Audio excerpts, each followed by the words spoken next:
All right, let's talk about one of the biggest ideas out there, creation, specifically how the Old Testament sees it. And I'm going to tell you right now, it is probably not what you think. No, really, just for a second, what's the very first image that pops into your head when you hear that word? You know, for a lot of us, it's that story about how everything began. Kind of like a neat, tidy project that happened a long, long time ago, and boom, a finished world, all wrapped up with a bow. But when you actually dig into the source texts, you find a picture of creation that is so much more dynamic, way more complex, and, honestly, just a lot more interesting than a simple origin story. Okay, let's dive in. So first up, we've got to talk about language, because how you talk about something, well, that reveals everything about how you really think about it.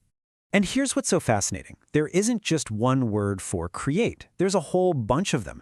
Different Hebrew words and metaphors for forming, for building, establishing, bringing forth. And that right there tells you something huge. The ancient writers didn't see creation as one single event, but as this massive, complex, multifaceted idea. One of the most amazing metaphors they use is birth. The texts talk about God forming someone, or even a whole people inside the womb. I mean, think about that.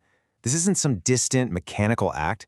It's intimate, it's organic, it's deeply personal. And then you get this totally different picture. God as a farmer or maybe a vintner. Creation is like planting a vineyard, tending to it, helping it grow and produce fruit. This implies constant care, cultivation, and a real, hands-on connection to the land.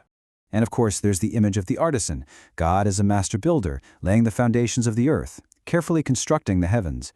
This one speaks to a universe of order, of structure, of intentional design. So you've got birth, farming, building. Three completely different ways of looking at this, which starts to paint a much richer picture of creation. Okay, so these metaphors are already showing us that creation is so much more than just a thing that happened in the past. If it's not some finished product just sitting on a shelf, then what in the world is it? Well, this brings us to what is maybe the most important shift in thinking. Creation isn't a past event. It's an unfinished, ongoing process. And here's the framework that completely changes the game. See, it's not just one thing. Theologians often talk about it in three distinct phases. There's originating creation, continuing creation, and completing creation. It's a past, a present, and a future reality all at the same time. Now, that originating part, that's the one we all know. That's the Genesis story, right? The initial act of getting the whole show on the road, setting up the basic infrastructure of heaven and earth. But, and this is a huge but, it doesn't just stop there. Continuing creation is God's active work right now. And it's not just about, keeping the lights on. It's about sustaining the world, sure, but it's also about bringing genuinely new things into existence. It's a dynamic, innovative process that's happening as we speak. And then there's the future, completing creation. This is all about the promise of a transformed world, a new heaven and a new earth.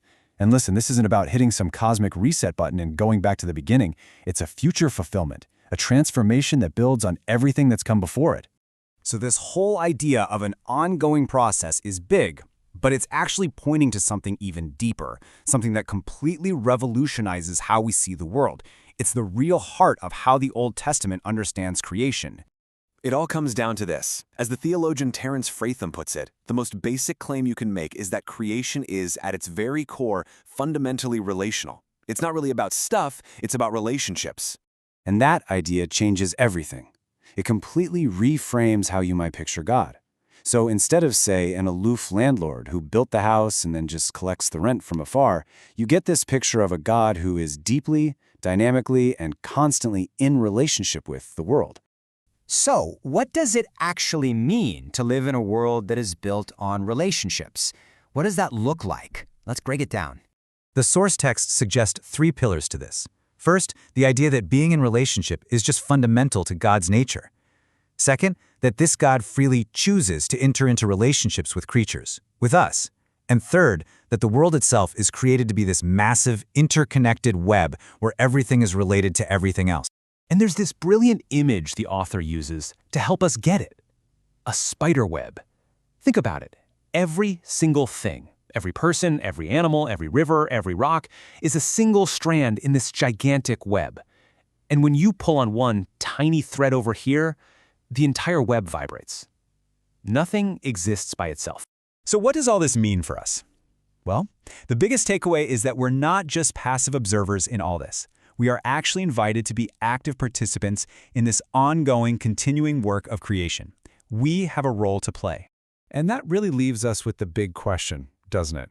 If creation isn't just some static event that happened in the distant past, but it's a living, breathing, ongoing relationship that we are all a part of, then what's our role in it? What does it mean for us to be a part of this amazing interconnected world? That's something to think about.